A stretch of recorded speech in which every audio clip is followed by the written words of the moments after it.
But then the 76ers game happened. And, like, even though I'm not feeling well, it's like, all right, like, whatever. Like, the kids aren't bothering me. I'm sick. I told everybody to get away from me. So I can sit here and be miserable, but I can do it watching the Flyers and the Sixers. And, like, really, really good first quarter. Felt good. Rested 76ers team.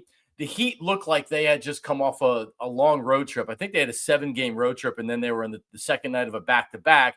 And the Sixers, even though anytime you go to Miami with a day off, it seems like it doesn't end up working out for you.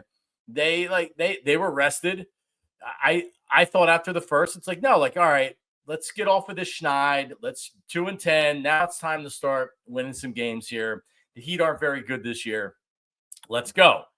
And then the second quarter and the third quarter happened. I just like, and it's the throat's really hurting, and it's like I just want to scream and yell because I don't know what to say about this team. It's just so frustrating and so weird, right? Like when your team sucks or you don't have enough talent or whatever the reason is, and you know that your team's not good, it's you can be mad about it and you can point out what's going on. But this is weird because as much as a lot of people like me want to say, well, I don't think this is a championship team, even adding Paul George, it gives them their best chance since the JJ Redick, Jimmy Butler team. But like Daryl Morey did the best job he could to try to turn this into a championship team this year. And ultimately, I didn't think it was enough. I certainly didn't see this happening. I certainly didn't see, even with the Joel Embiid injury, I didn't see a 2-11 start. And like last night, it was frustrating because there was a ton of open shots, a ton of open threes that were missed. And it's like, and then the Heat kind of turned it on. But like what I saw in the third quarter was just an overall lack of like care, chemistry. Like I said, it's weird. And like the 76ers stink right now. They just do. Rich Hoffman in the PHLY Daily, I was reading it before coming on, and he just said, Sixers stink. They do. They do. They are so bad. And he says people can't take their eyes off this train wreck.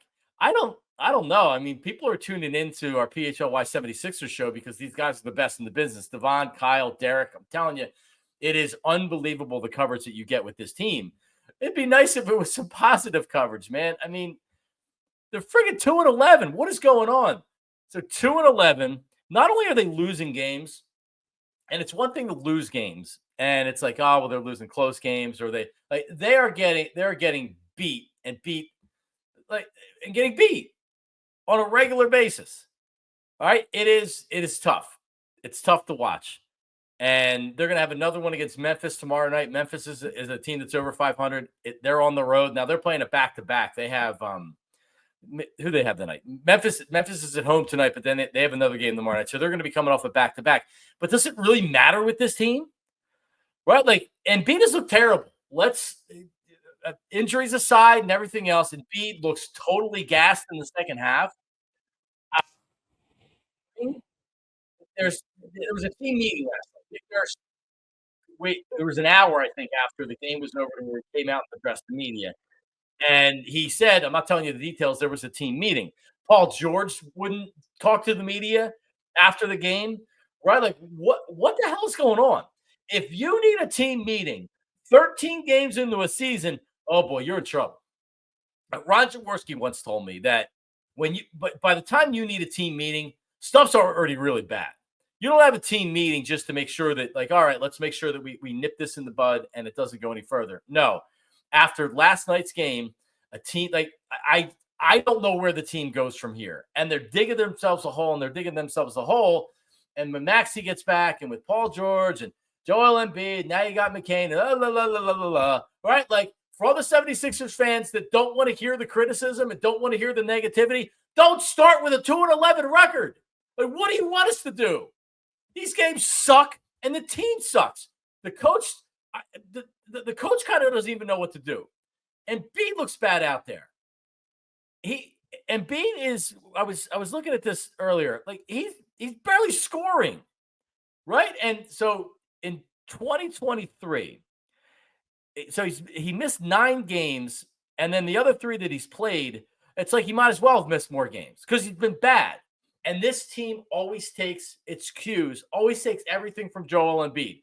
When he's in a bad mood, and it shows. When something's going on with him, it shows, right? I don't know what's going on. He does not, even Joel Embiid, the Joel Embiid that was even when he's out of shape, even when he's injured, all this other stuff, he still is an amazing talent. And he might not be able to do it an entire game. And maybe he ends up hurting himself to where he can't play the next game. And I know he had an illness. Maybe he had strep throat like me. He was doubtful, but he tried to play through it. I mean, I don't know. I don't know what to say about this team. They suck. They really do. And now look at their schedule. You can't say anymore. Just look at the schedule and be like, all right, well, here's where they're gonna like make up for a lot of these losses. All right. At the Grizzlies, they'll be significant underdogs in that game. And then you got an NBA Cup game Friday night at home again. Oh man, they'll get up for that one against the Nets.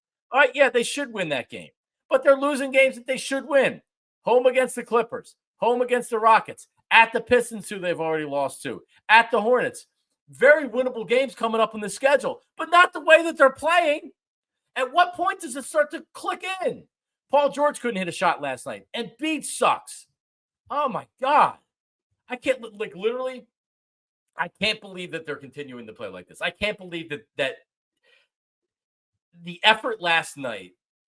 And Beat said after the game, he said that, oh, I thought we played hard, but we can always play harder. Well, no, if you played hard, you played hard. What do you mean?